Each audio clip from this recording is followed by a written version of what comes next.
जय हिंद। स्वागत है आप सभी का आपके अपने YouTube चैनल अमृत एकेडमी पे। हम लोग अपना सीटेट पेपर 2 के लिए मैथ और साइंस की प्रिपरेशन कर रहे हैं।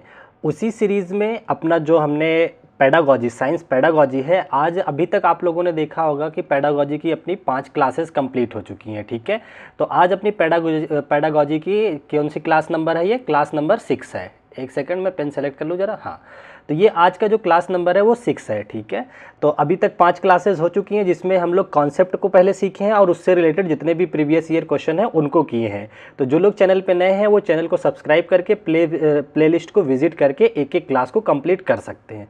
तो आज के इस 6 लेक्चर में हम लोग क्या पढ़ने वाले हैं? प्रक्रिया कौशल यानी कि प्रोसेस स्किल के बारे में हम लोग डिटेल जानकारी इकट्ठा करेंगे। ठीक है, और फिर देखेंगे कि इसमें किस तरीके के क्वेश्चन पूछे गए हैं प्रीवियस ईयर में। ठीक है ना, तो चलिए बिना टाइम वेस्ट किए आज की क्लास को अपनी आगे बढ़ाते हैं। आ जाइए टॉपिक की तरफ चलते हैं। चलो, सब ये देखिए काफ़ी इम्पॉर्टेंट टॉपिक होता है, यहाँ से बहुत बार सीटेड क्वेश्चन पूछा है।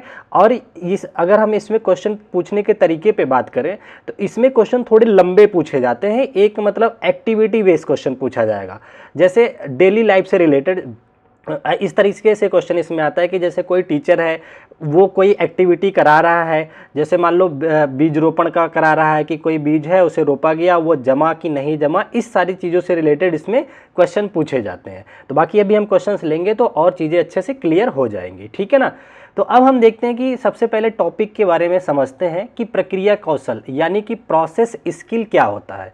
अगर मैं जनरल बात करूं, प्रोसेस स्किल के बारे में एक जनरली बात करूं, अपने टीचिंग फील्ड की लेकर के ना बात करूं, सब कॉमन बात करूं, तो ये होता है कि कोई व्यक्ति गतिविधियों को करने के लिए कैसे सोचता है और योजना बनाता है। ठीक है ना, प्रोसेस स्किल का मतलब यही होता है कि जैसे मान लो कोई गतिविधि को लेकर के कैसे मैं सोच रहा हूँ, कैसे, जैसे मान लो मुझे आप लोगों को पढ़ाना है। ठीक है ना, तो अब आपको मुझे पढ़ाना है, तो अब इसमें मैं क्या चीज़ें कैसे सोचता हूँ कि कैसे आपकी क्लासेस तैयार करता हूँ, क्या प्लानिंग करके रखता हूँ कि ये पहले मैं CDP पढ़ाऊँगा, उसके बाद ये वाले लेक्चर कंप्लीट कराऊँगा, फिर मैथ के थ्योरी पोर्शन, साइंस के थ्योरी पोर्शन, फिर 20 डेज क्लास। तो ये एक योजना बनाया ना मैंने, तो ये सारे जो एक्टिविटी हुई है इसी को बोला जाता है प्रोसेस स्किल यानी कि प्रक्रिया कौशल। ठीक है, आई थिंक समझ गए होंगे।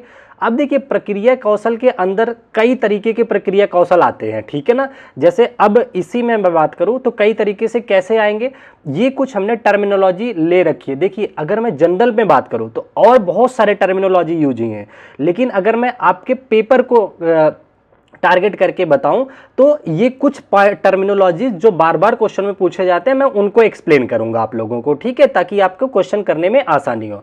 बेसिकली देखिए जो पेडागोजिकल सब्जेक्ट होते हैं इनमें कोई बहुत खास थ्योरी नहीं होती है। इनको करने के लिए हमें अपने जो नॉलेज होती है, ठीक है ना, डेली नॉलेज, उसके बेस पर ही क्वेश्चन को प्रैक्टिस करके आप कर सकते हैं और अच्छा। ठीक है, तो चलिए पहले जो हमारा प्रोसेस का स्किल है, ठीक है ना, यानी कि प्रक्रिया कौशल है, उसके बारे में बात करते हैं।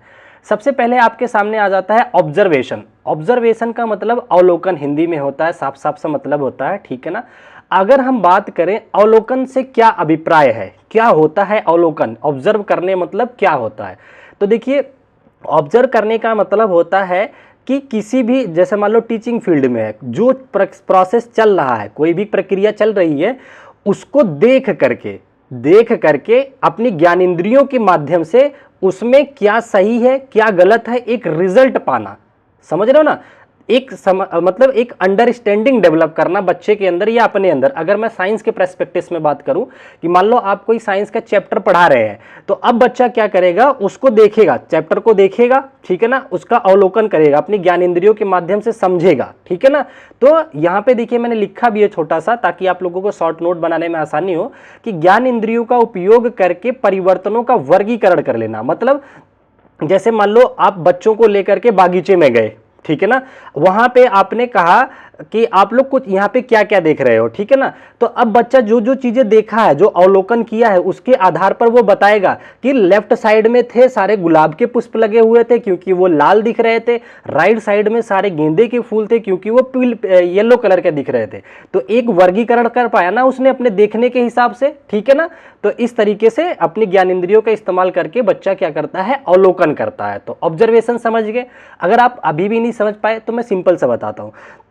जैसे मान लो अगर अवलोकन करना है कि क्या रिजल्ट आया है, जैसे ये मान लो आपने हमारे चैनल को विजिट किया, ठीक है ना। अब आप क्या करोगे, एक बार सारी वीडियो स्क्रॉल करके देखोगे, अच्छा प्लेलिस्ट खोलते हैं, अच्छा सर ने सीडीपी पढ़ा रखी है, सर ने मैथ पढ़ा रखी है, ये करा रखा है, तब जाकर के आप एक पॉजिटिव रिजल्ट पे पहुंच पाओगे कि हाँ क्या चीजें सही है, अच्छा पढ़ाया है सर ने या अच्छा नहीं पढ़ाया है, इस रिजल्ट पे आप पहुंच पाते हो, ठीक है ना। तो एक तरह से ये ऑब्जर्वेशन होता है।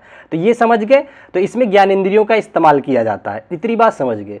अब दूसरा जो आपका प्रोसेस, आपका स्किल आती है, उसमें आ जाता है पूर्वानुमान, ठीक है ना।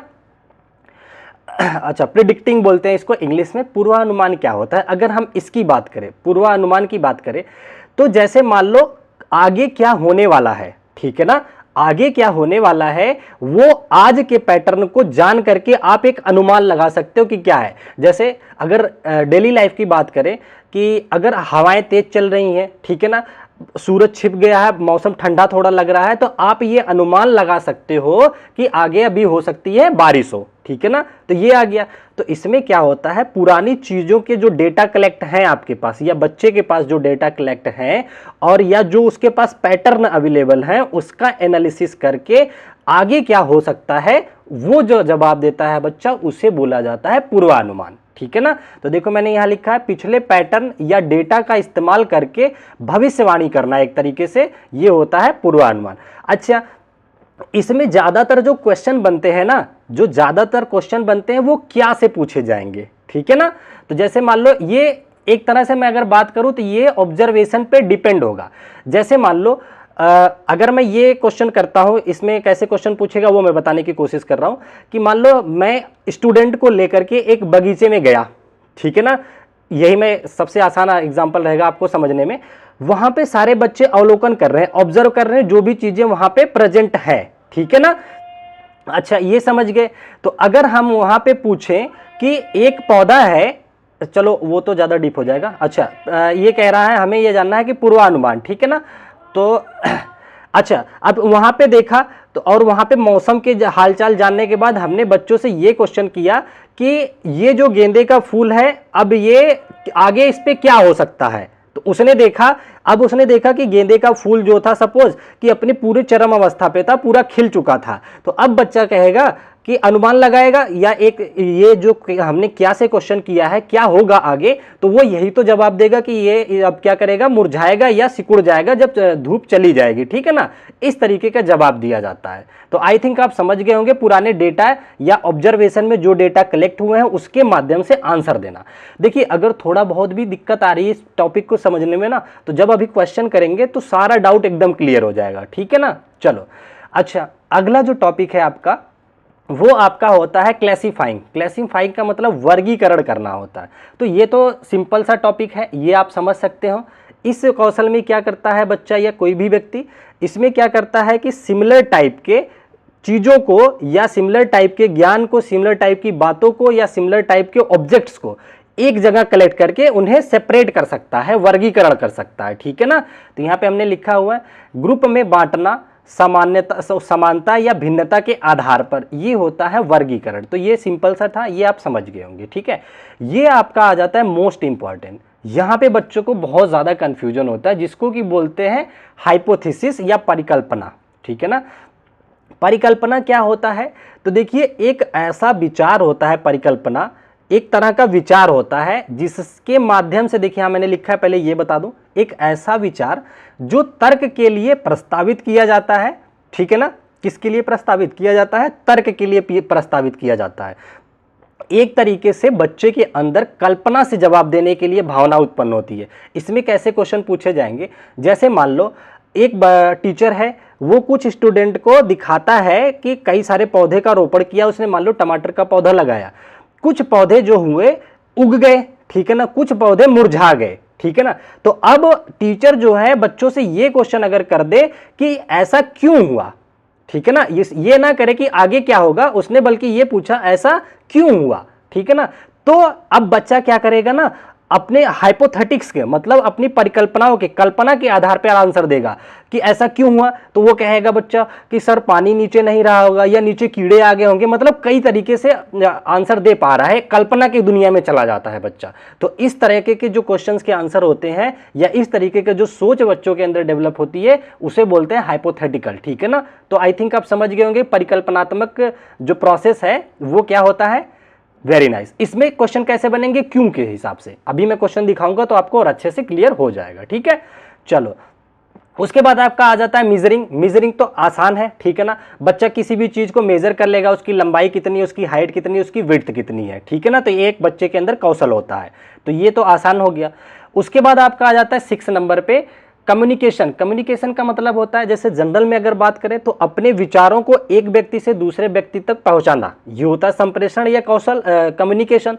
लेकिन अगर हम इसे साइंस के परिप्रेक्ष्य में बात करें, साइंस क्योंकि हमारा होता है प्रयोगात्मक एक सब्जेक्ट है, ठीक है ना। तो इसमें क्या करता है बच्चा, जब सारा कुछ हो जाता है, अवलोकन कर लिया, एनालिसिस कर लिया, जवाब दे दिया, तो बाद में क्या करता है ना, रिजल्ट देता है, ठीक है ना, फाइनल कंक्लूजन देता है, एक रिपोर्ट देता है। जैसे आप लोगों को पता है जब अपनी सारी क्लासेस हो जाती है, हम आपको पढ़ा लेते हैं, तो एक आप लोगों के लिए एक रिपोर्ट की तरह हम आपको वो देते हैं, क्लास देते हैं, जिसका कि नाम होता है माइंड मैप। जैसा कि आप लोगों को पता है पिछले सीटेट में बच्चों ने भर भर के इसके फायदे उठाए थे माइंड मैप का, तो आप लोग भी देखिएगा इस बार भी लास्ट में आपको माइंड मैप आएगा, ठीक है ना। तो ये होता है संप्रेषण, अंत में जो क्रियाएं आ जाती हैं कि किस तरह से समराइज करके आप अपनी बात को रख रहे हो, ठीक है ना। तो जब आप कोई एक्टिविटी होगी तो वहां आप रिपोर्ट बना करके बातचीत करोगे कि ये रहा, ऐसे इस तरीके से बात होती है, ठीक है ना। तो आई होप समझ गए होंगे संप्रेषण या कम्युनिकेशन क्या होता है, ठीक है। अब उसके बाद 7वां जो है एक्सपेरिमेंटिंग, मतलब प्रयोगी, जो प्रयोग कौशल होता है, इसमें क्या होता है, एक तरह के प्रूफ दिया जाता है, प्रयोग करके दिखाया जाता है, रियल लाइफ एग्जांपल, सब कुछ मतलब एक्टिविटी करके दिखा दो कि ये चीजें हो रही हैं, ठीक है ना। तो वो प्रूफ के तौर पे होता है, उसे बोलते हैं हम लोग एक्सपेरिमेंट। सिंपल सी बात है, ठीक है ना।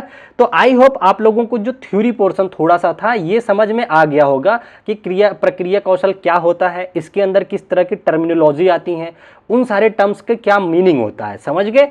अब हम अपने क्वेश्चन के माध्यम से अपने कॉन्सेप्ट को और अच्छे से मजबूत कर लेंगे, ठीक है। तो चलिए आपके सामने हम सबसे पहला क्वेश्चन डिस्कस करते हैं जो कि आपके प्रीवियस ईयर का क्वेश्चन है, ठीक है। तो देखिए इस क्वेश्चन में आपसे क्या कहना चाह रहा है, ध्यान से पढ़िएगा क्वेश्चन को।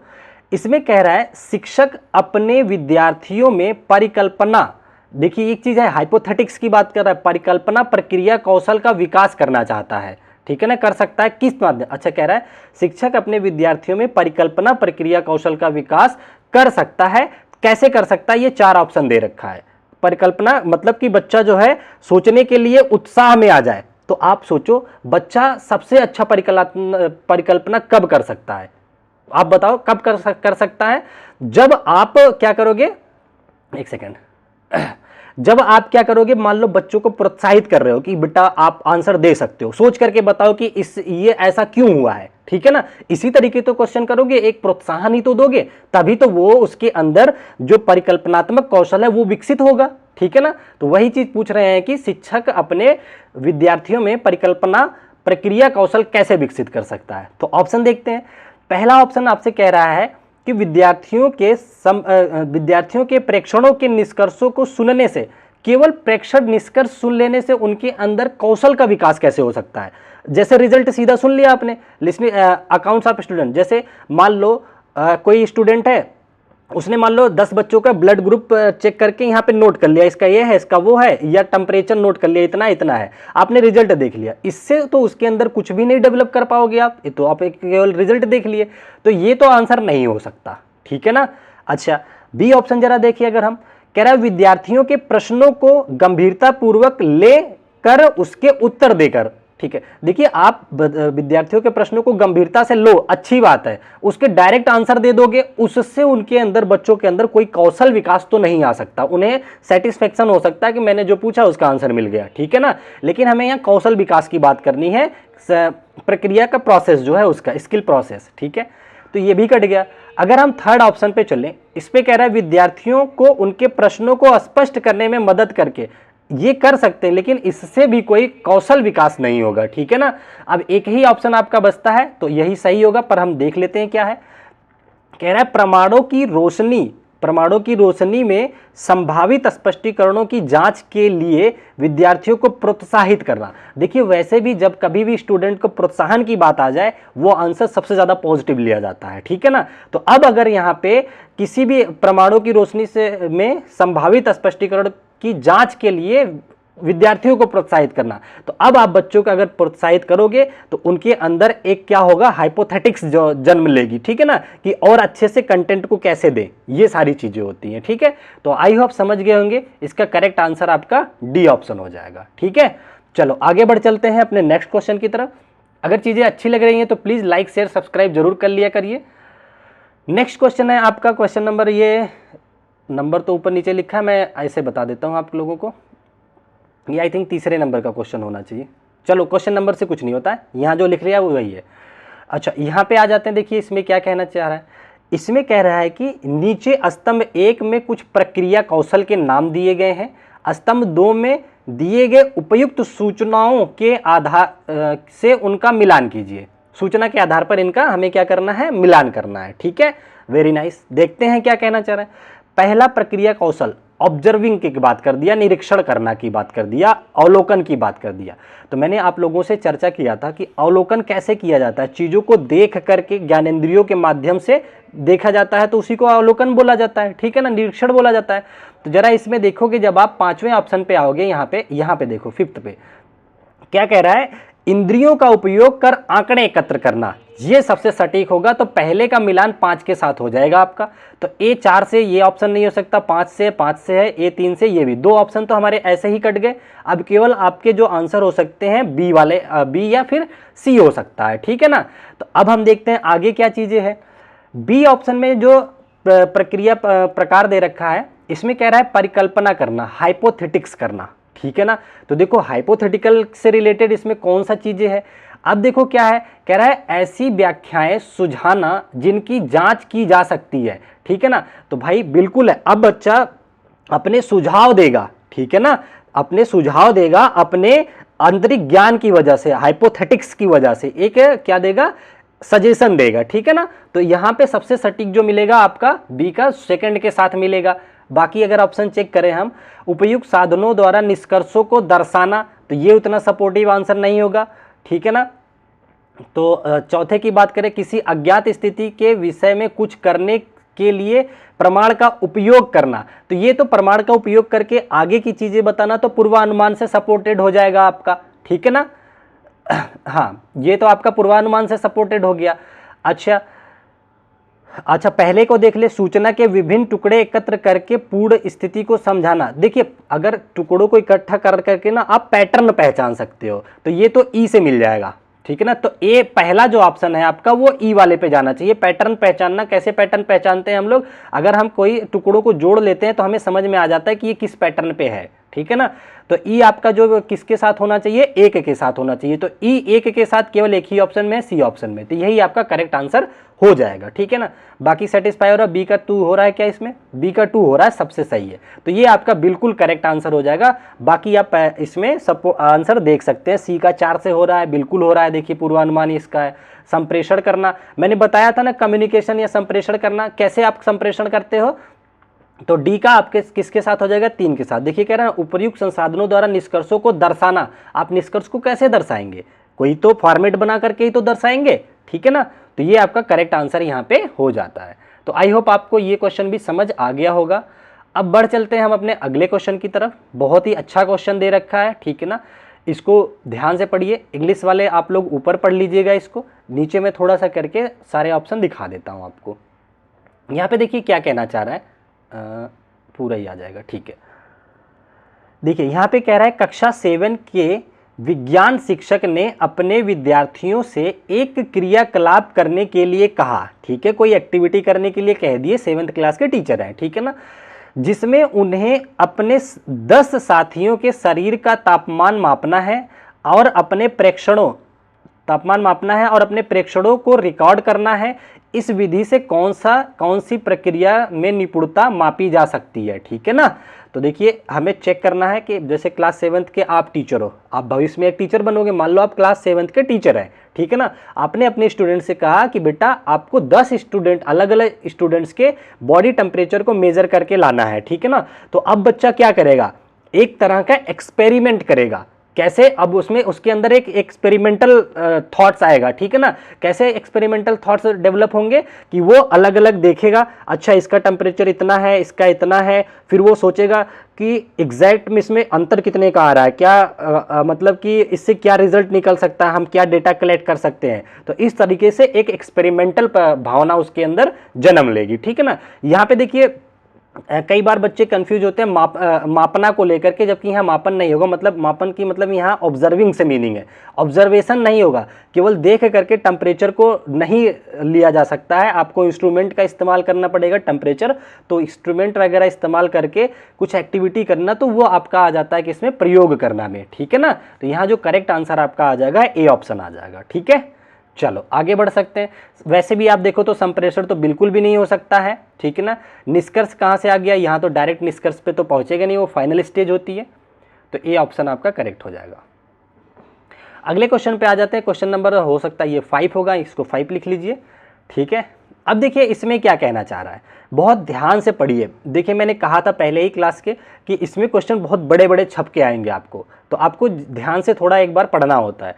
यहाँ पे कह रहा है, क्या कह रहा है, यहाँ पे किसी का नाम होना चाहिए, अ टीचर है, ठीक है ना। एक अध्यापिका अपनी कक्षा 7 के विद्यार्थियों के साथ एक शिक्षिका समझने का प्रयास कर रही है कि पौधे कैसे उगते हैं, ठीक है ना। उन्हें अपने स्कूल के बागीचे में टमाटर के बहुत से बीज विभिन्न स्थानों और विभिन्न गहराइयों पर बोए और उनकी देखभाल की, ठीक है ना। कुछ समय बाद उन्होंने पाया कि कुछ बीजों ने तो पौधे के रूप में वृद्धि करना आरंभ कर दिया, जबकि अन्य मर गए, ठीक है ना। शिक्षिका ने विद्यार्थियों से कहा कि वे अपने अवलोकनों का प्रयोग करके सोचें कि वे क्या कारक हो सकते हैं जिनके कारण कुछ बीज विकसित नहीं हो पाए, ठीक है ना। तो इस गतिविधि के द्वारा कौन सी प्रक्रिया कौशल का विकास होगा। तो आप सोचो, मैंने अभी आपको बताया ना कि अगर कुछ पौधे जन्म ले लिए, कुछ बड़े हो गए, कुछ मर गए, अब आप अपने ही स्टूडेंट से सपोज आप पूछ रहे हो कि ऐसा क्या हुआ होगा, तो अब उनके अंदर एक परिकल्पना जन्म लेगी। आप वो कई तरीके से सोचेंगे कि कीड़े ने खा गया होगा, पानी नहीं मिला होगा, नीचे पत्थर रहा होगा, मिट्टी सही नहीं रही होगी, मतलब एक कल्पना में चले जाएंगे, कई सारे तरीके से उनका आंसर देने की कोशिश करेंगे। तो इसका साफ साफ आंसर आपका ए ऑप्शन हो जाएगा, परिकल्पना, ठीक है ना। इस पे पूर्वानुमान कुछ नहीं लगा सकते, कोई भविष्यवाणी करना नहीं है उनको, ठीक है। क्लासिफाइंग तो बिल्कुल नहीं होगा, मेजरिंग तो बिल्कुल नहीं होगा, ठीक है ना। तो ये करेक्ट ऑप्शन आपका हो जाता है। आई होप आपको समझ आ रहे होंगे कंटेंट। आगे बढ़ चलते हैं हम लोग अगले क्वेश्चन पे। क्वेश्चन नंबर ये 6 ले लेते हैं इसको, ठीक है ना। अब देखिए यहाँ पे क्या कहना चाह रहा है, ध्यान से पढ़ते हैं। इसमें कह रहा है कि एक शिक्षक अपने विद्यार्थियों के साथ बीजों के अंकुरण पर अध्ययन कर रहे हैं, ठीक है ना। उन्होंने विभिन्न प्रकार के कुछ सूखे बीज लिए और उन्हें भिन्न भिन्न भौतिक अवस्थाओं में रोपा। उन्होंने पौधों को देखा, मापा और कुछ समय तक उनकी वृद्धि पर चर्चा की, ठीक है ना। इस क्रिया के दौरान शिक्षक ने कुछ ऐसे प्रश्न पूछे जिनमें कई प्रक्रिया कौशलों की आवश्यकता है, ठीक है ना। शिक्षक द्वारा पूछे गए प्रश्न स्तंभ 1 में दिए गए हैं। अच्छा, उनका प्रयुक्त प्रक्रिया कौशल मिलान कीजिए, ठीक है। यहाँ पे हमें क्वेश्चन के हिसाब से मिलान करना है। चलो देखिए, ये आपको कौशल दे रखा है। यहाँ पे पहला प्रक्रिया कौशल है कि विभिन्न प्रकार के बीजों में क्या अंतर है। तो देखो बच्चा अंतर कब कर पाएगा, जब वो ऑब्जर्वेशन करेगा, बीजों को देखेगा, सूखे बीजों को देखेगा, क्या अंतर है। अच्छा, इसमें क्या कहते हैं, आंखें निकले हुए हैं। आंखें मतलब जो छोटे छोटे बारीक पौधे नहीं निकल आते वो निकले हुए हैं, तो ये गीले होंगे, ये सूखा है, ये मोटा। मतलब एक ऑब्जर्वेशन कब कर पाते हैं, अंतर कब कर पाते हैं। छांट भराव आप कब करते हो, जब अच्छे से उसका ऑब्जर्वेशन करते हो, ठीक है ना। तो ए का जो करेक्ट मिलान आपका हो जाएगा अवलोकन से, यानी कि ऑब्जर्वेशन से हो जाएगा। तो ए आपका मिल गया 3 से। तो जरा ए 3 से कहाँ कहाँ मिल रहा है, पहले हम लोग ऑप्शन भी एलिमिनेट करने की कोशिश करते हैं। तो ए ऑप्शन भी कट गया आपका, डी ऑप्शन भी कट गया। यहाँ तो देखिए ए को 2 से मिलाया गया है, ठीक है। चलो कोई दिक्कत नहीं है। बी को देखते हैं क्या कहना चाह रहा है। अब बी में उन्होंने टीचर ने पूछा कि तुम क्या सोचते हो कि कुछ बीज अन्य की अपेक्षा जल्दी क्यों वृद्धि करते हैं। क्यों से क्वेश्चन बन गया ना, मैंने बताया था जैसे ही क्यों से क्वेश्चन बनेगा बच्चे के अंदर एक कल्पना जगेगी उसका आंसर देने के लिए, ठीक है ना। एक हाइपोथेटिकल तरीके से वो क्या करेगा, उसकी जानकारी इकट्ठा करेगा सोच विचार करके, ठीक है ना। तो ये आ जाता है हाइपोथेटिकल में। तो सिंपल सा ये चौथे से मिलान हो जाएगा। तो आप जरा देख लो बी 4 से कहाँ मिल रहा है, बी यहाँ पे बी 4 से दोनों जगह ही मिल रहा है। तो थोड़ा सा हमें और देखना पड़ेगा कि और क्या ऑप्शन एलिमिनेट हो सकते हैं। अगर हम तीसरे पे आ जाए, तीसरे की बात करें, ठीक है ना, एक सेकंड, तीसरा देखते हैं क्या कह रहा है। तीसरा कह रहा है बीजों के परिवर्तन दर्शाने के लिए एक चित्र बनाइए। बीजों का परिवर्तन दर्शाने के लिए एक चित्र बनाइए। अब आप सोचो परिवर्तन दर्शाने के लिए, ये तो फाइनल आ गया, रिपोर्ट बनाना, चित्र बनाना, माइंड मैप बना करके देना। तो ये तो किसकी बात कर रहा है, कम्युनिकेशन की बात या संप्रेषण। ये मैंने थ्योरी में शुरू में ही समझा दिया था। तो 3 जो है सी आपका किससे मिल जाएगा, 1 से मिल जाएगा। तो सी 1 से यहाँ पे पहले बी पे मिल रहा है, यहाँ पे 2 पे, हो गया आपका आंसर। सेकेंड ऑप्शन आपका करेक्ट आंसर हो जाएगा। समझ गए ना। बाकी एक ऑप्शन बचा है उसका आप मिलान कर सकते हो, डी आपका 2 से मिलेगा पूर्वानुमान। आप ऐसे भी देख सकते हो, कह रहा है अपने प्रेक्षणों के आधार पर आप क्या सोचते हैं कि क्या होगा यदि हम जल की मात्रा दुगनी कर दें। मैंने बोला ना क्या से प्रश्न पूछा जाएगा, अवलोकन के आधार पर आगे क्या हो सकता है, ऐसे अगर क्वेश्चन बनते हैं तो वो पूर्वानुमान पे आपका चला जाएगा, ठीक है ना। तो आपके पास जो डेटा होगा, जो आपने कलेक्ट किया था कि ऊपर ऑब्जर्वेशन से ये वाला जो कुछ भी कलेक्ट किया था, उसकी की मदद से क्या करोगे आप उसका आंसर दोगे। तो आपका करेक्ट आंसर मिल गया यहाँ पे बी ऑप्शन। आई होप चीजें समझ पाए होंगे आप। चलो आगे बढ़ चलते हैं हम लोग अपने नेक्स्ट क्वेश्चन की तरफ। अगला क्वेश्चन देखिए क्या कहना चाह रहा है आपसे, ध्यान से पढ़िएगा क्वेश्चन को, बहुत अच्छे अच्छे क्वेश्चन हैं सब, ठीक है ना। ये रहा आपका क्वेश्चन नंबर 7। इसमें कह रहा है, देखो ध्यान से, अच्छा कह रही है साजिया विद्यार्थियों को घास और अन्य खरपतवार की जड़ों की तुलना करने और जड़ के प्रकार का नाम और उनके बीच पाए जाने वाले अंतर को लिखने के लिए कहती है, ठीक है ना। इस गतिविधि में निम्नलिखित में से किस प्रक्रिया कौशल का प्रयोग होगा, आप मुझे बताओ। अगर आप साजिया एक टीचर है, समझो ये एक टीचर है, विद्यार्थियों को घास और अन्य खरपतवार की जड़ों की तुलना करने और जड़ के प्रकार का नाम और उनके बीच पाए जाने वाले अंतर स्पष्ट करने को लिखने के लिए कहती है। तो कौन सी गतिविधि को डेवलप करना चाह रही है, सिंपल सी बात है कि बच्चे घास की जड़ों को देखेंगे, खरपतवार की जड़ों को देखेंगे, इनको ऑब्जर्व करेंगे, क्या कमी है इसमें, क्या एक्स्ट्रा है इसमें। जब ऑब्जर्व कर लेंगे तभी अंतर ढूंढेंगे, अच्छा इसमें ये नहीं इसमें ये है, तो एक अंतर ढूंढ पाएंगे। तो ये सारी चीजें आपके किस में आ जाता है, अवलोकन यानी कि ऑब्जर्वेशन में आ जाता है, ठीक है ना। तो आप समझ गए, ये हो गया आपका। अच्छा 7th नंबर का क्वेश्चन हो गया। अब हम आगे बढ़ सकते हैं, आ जाते हैं अपने नेक्स्ट क्वेश्चन पे, देखते हैं आगे क्या कहना चाह रहा है। ये तो आसान से थे, यस। अब आपका आ जाता है आज का क्वेश्चन नंबर, आई थिंक ये 8th नंबर पे पहुंच गए हम लोग, क्वेश्चन नंबर 8, ठीक है ना।